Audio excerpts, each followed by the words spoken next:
கடவுள் என்ன எதுக்காக உண்டாக்கிறார், அதுக்காக நான் வாழ போகிறேன், அதுதான் கிறிஸ்தவ வாழ்க்கை. நான் எப்படியோ வாழ போகிறேன், அப்படி வாழ போகிறேன்றது இல்லை. கடவுள் என்ன எதுக்காக வச்சிருக்காரு அதை நான் செய்ய போகிறேன், அதுதான். வேற ஒன்று அவர் இப்படி இருக்காரு அதனால் நான் அப்படி கிடையாது.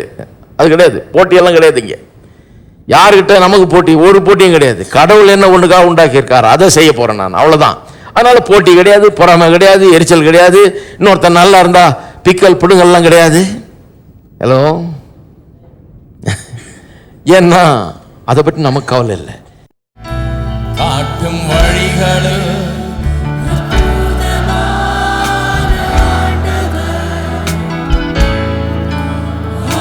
செயல்களில் முற்றும் சிறந்த தேவரீ,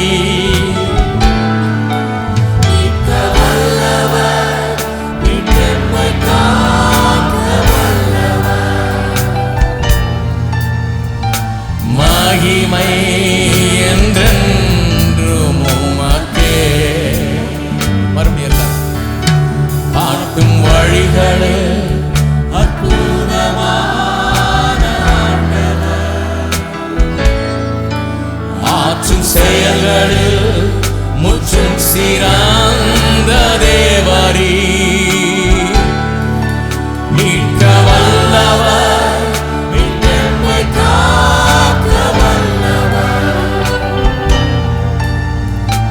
மகிமை என்றென்றும் உமக்கே.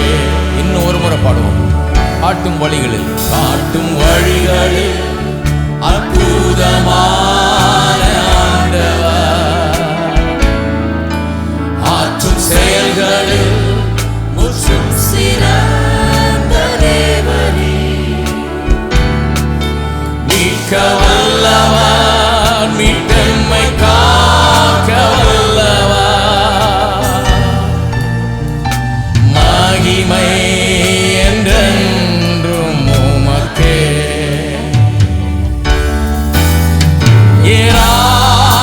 ஏராளமானவர், தாராளமானவர், நீரென் எல் ஷடாய், நீரை வாக்கும்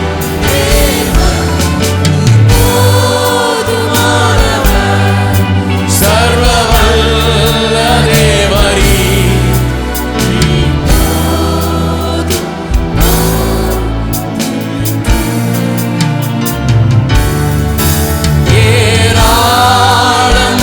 ஏராளமானவர், தாராளமானவர், நீரே எல் ஷடாய், நீரை வாக்கும் தேவன்,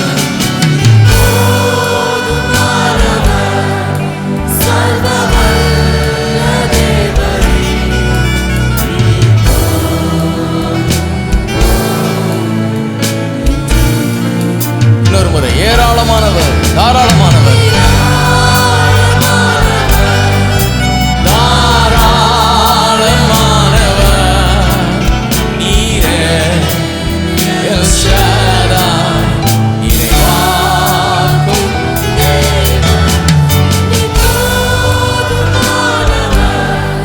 சர்வவல்ல தேவரீ, நீ போதும் போதும் என்றோ.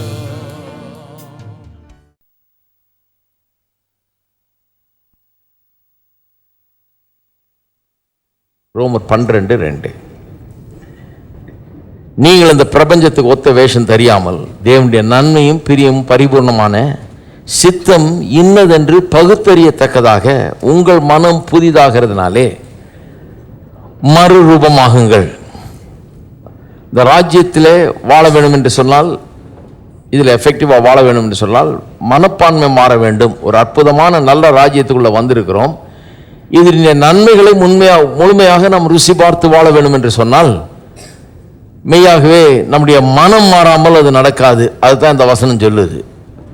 அப்போ மனதை புதிதாக்காமல் தேவனுடைய சித்தத்தை முழுமையாக நம்முடைய வாழ்க்கையிலே நிறைவேற்ற முடியாது, அதை நிறைவேற்றி பார்க்க முடியாது. தேவனுடைய சித்தம் பெருசாக இருக்கலாம், ஆனால் அது நம்முடைய வாழ்க்கையில் வந்து நிறைவேற வேண்டும் என்று சொல்லலாம். நம்முடைய ஒத்தாசை தேவை, நம்முடைய ஒத்துழைப்பு தேவை. நம்முடைய மனதை புதிதாக்கணும். மனதை புதிதாக்காமல் தேவனுடைய நோக்கங்களையும் சித்தத்தையும் நாம் அறிந்து கொள்ளவே முடியாது. தேவனுடைய ராஜ்யம் என்ன? தேவனுடைய ஆளுகை.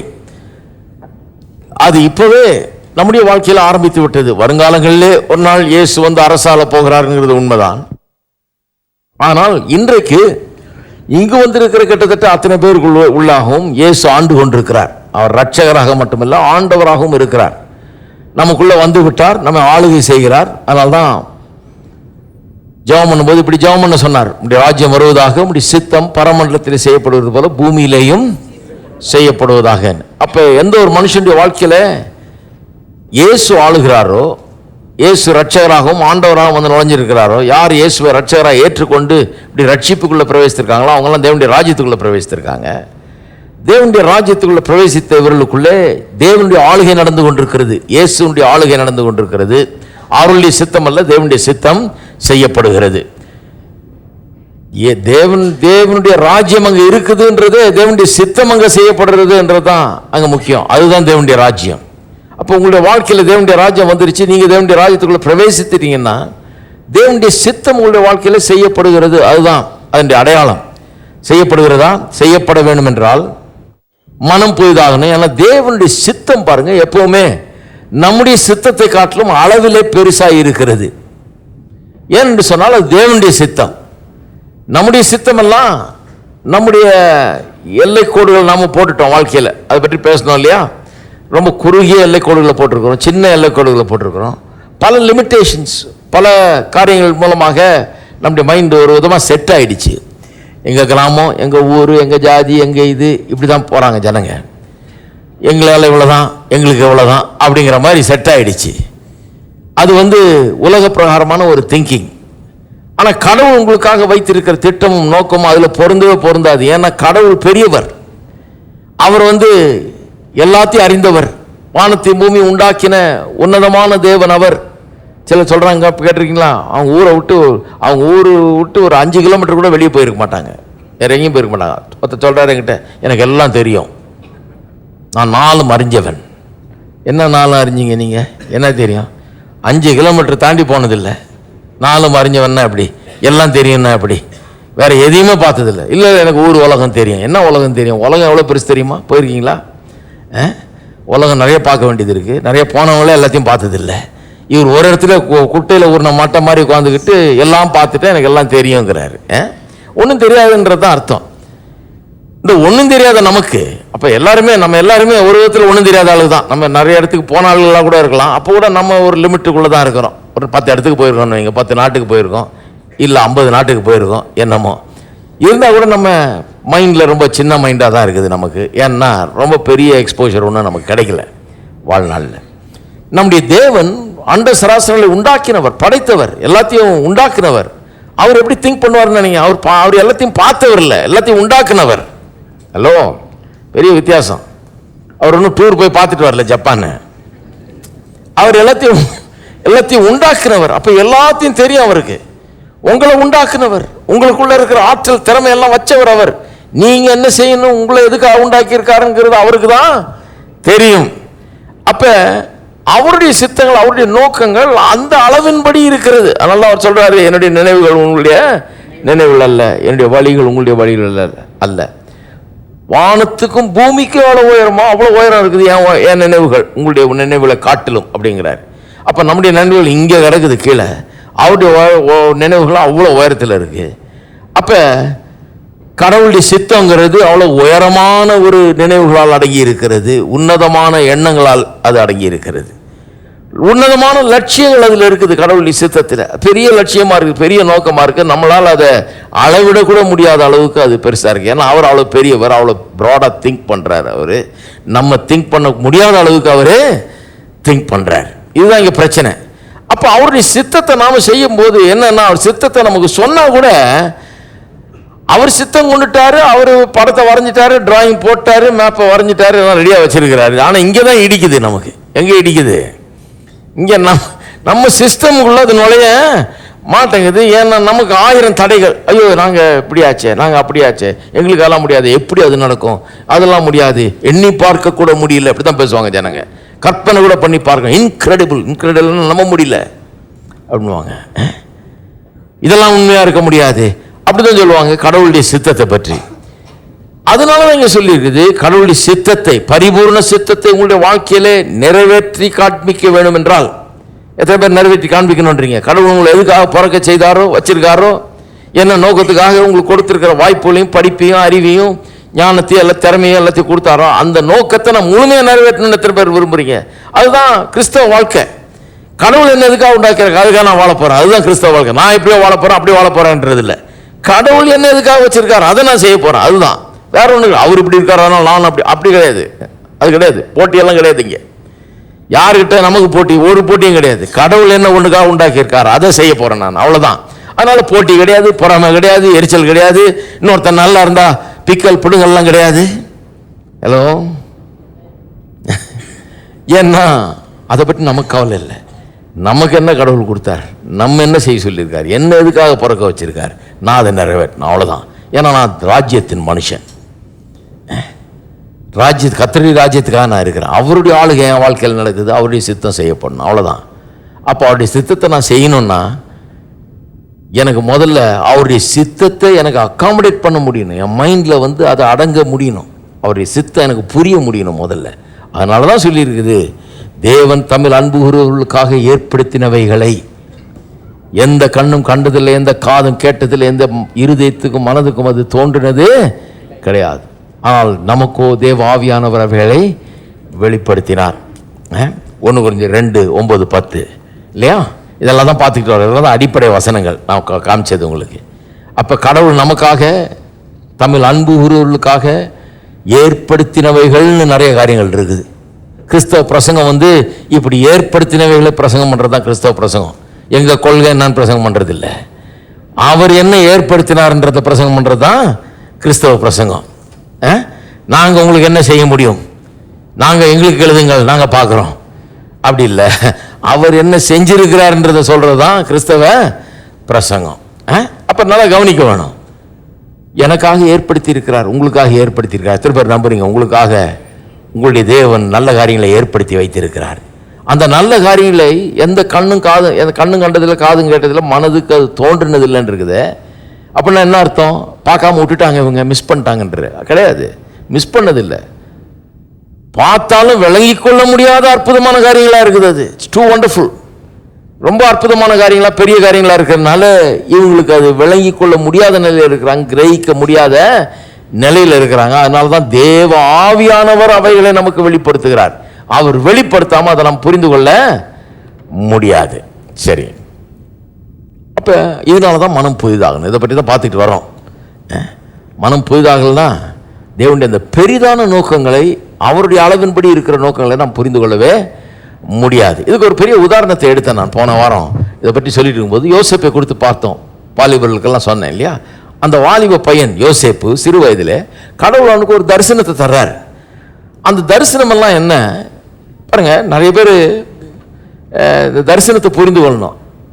தரிசனம் அந்த காலத்தில் ஏன் கொடுக்கப்பட்டதுன்னு சொன்னால், அந்த காலத்தில் ஒரு பைபிள் கிடையாது. இந்த பைபிள் இல்லாதனால அவனுக்கு இது மூலமாக ஒரு தரிசனம் உண்டாக முடியாது. இன்னைக்கு இந்த பைபிளை படித்தாலே பெரிய தரிசனம் உண்டாயிடும். இந்த பைபிளை படித்தா இந்த ஆவிக்குரிய ஜீவி எனக்கு எப்படி இருக்கணும், என்னுடைய ஆத்மா எப்படி இருக்கணும், என்னுடைய சரீரம் எப்படி இருக்கணும், என்னுடைய குடும்பம் எப்படி இருக்கணும், என்னுடைய பொருளாதாரம் எப்படி இருக்கணுங்கிற குறித்த ஒரு நோக்கம், உன்னதமான லட்சியமும் நோக்கமும் எனக்குள்ள உருவாயிடும் இந்த பைபிளை வச்சே. இதை டெய்லி வாசித்தா போதும், தியானிச்சா போதும், இந்த காரியங்களை இதன் மூலமாக கர்த்தர் எனக்குள்ள பேசி எனக்கு ஒரு தரிசனத்தையே உண்டாக்குறார் உள்ளத்தில் இல்லையா?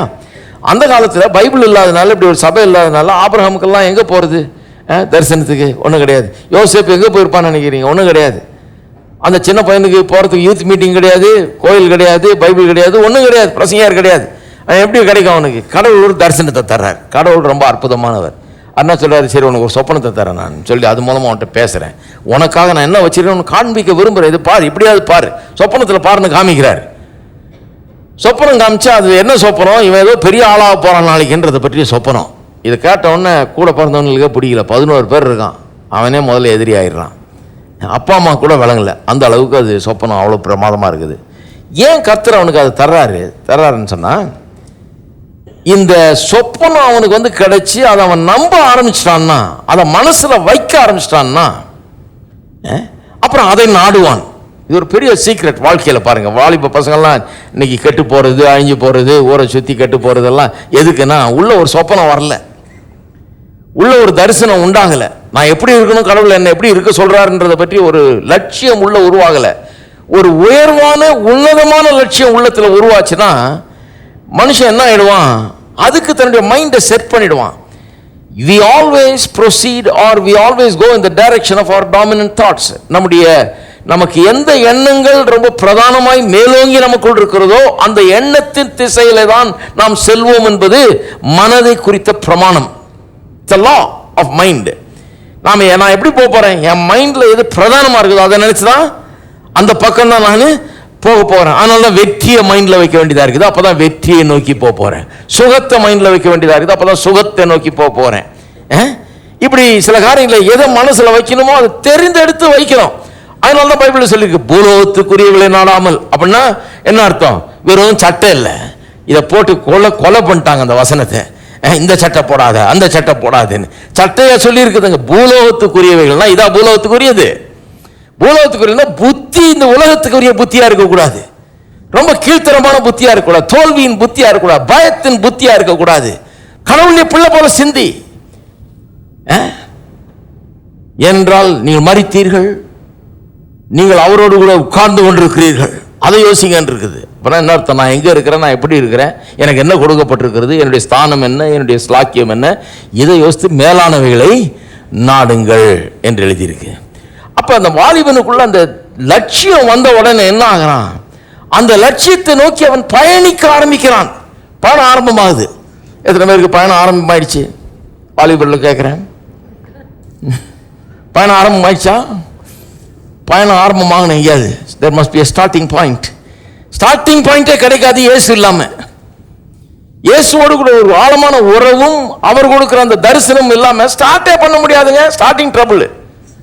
வாழ்நாள் முழுக்க தள்ள வேண்டியதா இருக்கணும்.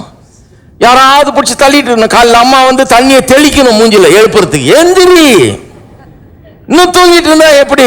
ஏன்னா எந்திரிக்கிறதுக்கு எந்த காரணமும் கிடையாது, எந்த லட்சியமும் கிடையாது, எந்த நோக்கமும் கிடையாது, எந்த ஆசையும் கிடையாது, போறதுக்கு எந்த இடமும் கிடையாது, வாழ்க்கையில பெரிய நோக்கம் கிடையாது, உயர்வான லட்சியம் கிடையாது. அதனால தண்ணியை தெளிச்சு தெளிச்சு தெளிச்சு இந்த லட்சியம் விளங்குற வரைக்கும் தண்ணி தெளிக்கணும். அதுக்கப்புறம் அவன் உங்களுக்கு தண்ணி தெளிப்பான்.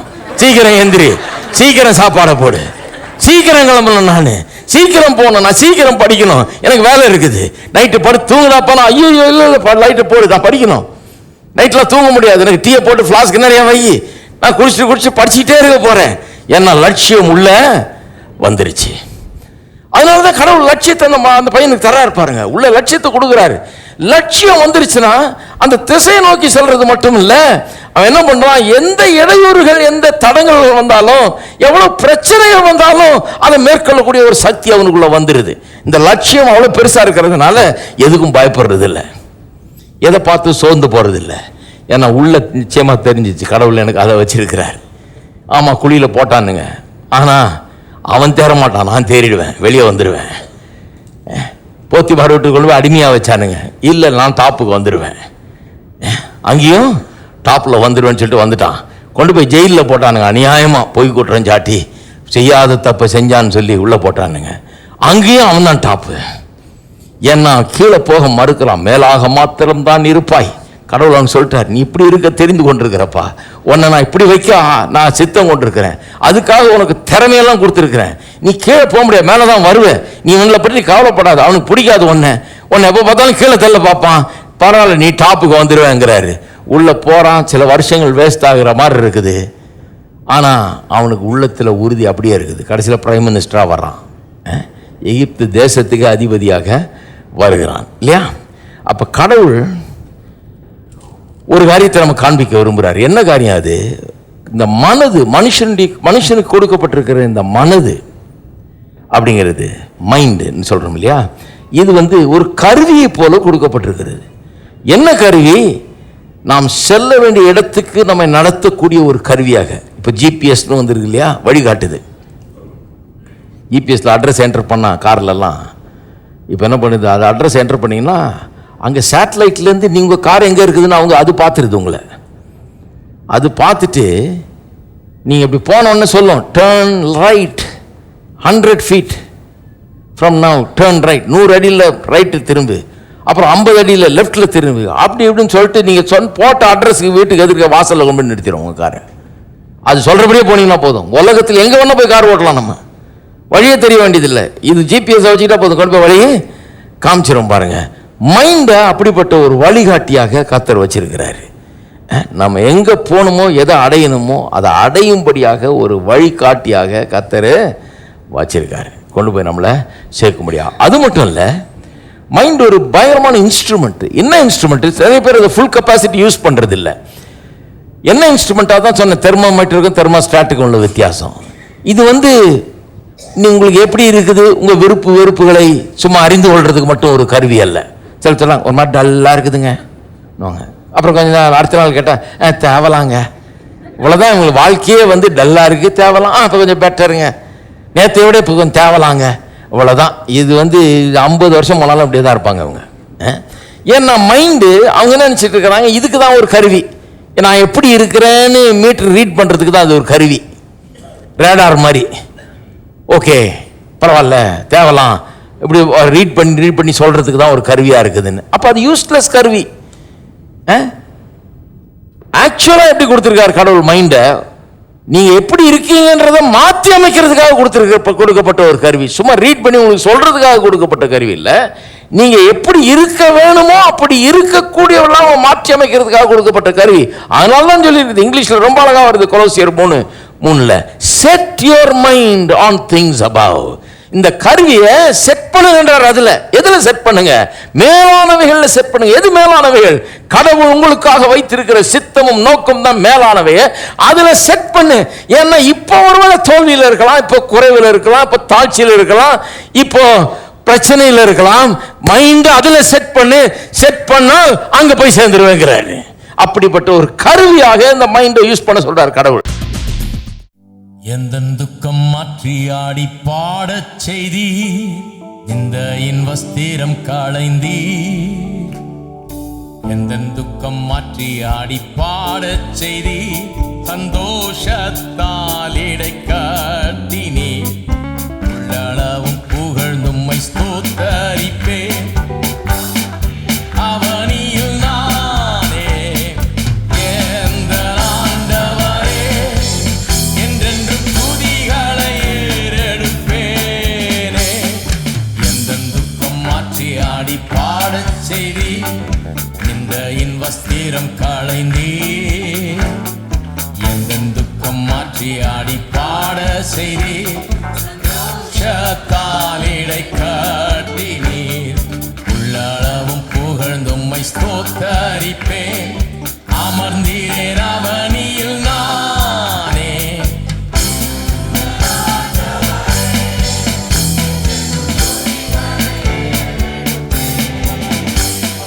எந்த துக்கம் மாற்றி ஆடி பாட செய்தி, இந்த இன்வஸ்திரம் களைந்தே. எந்த துக்கம் மாற்றி ஆடி பாட செய்தி, சந்தோஷத்தால் இடை காட்டினீர். உள்ளளவும் புகழ்ந்தும்மை ஸ்தோத்தரிப்பேன். அமர்ந்தீரேன் அவனியில் நானே.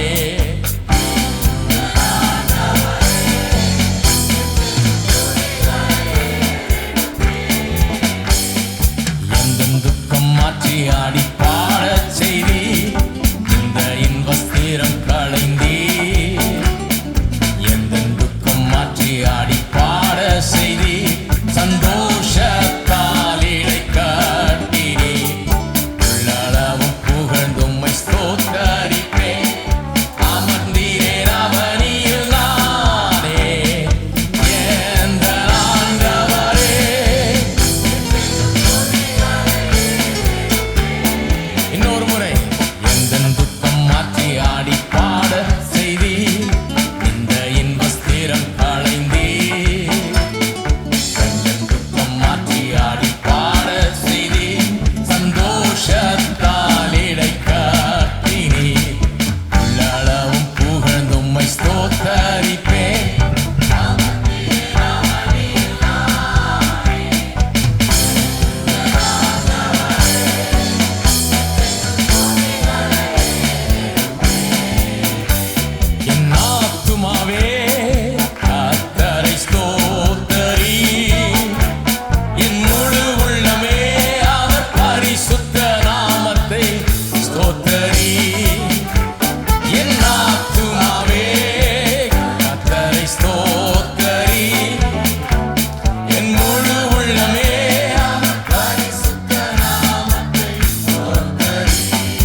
சகல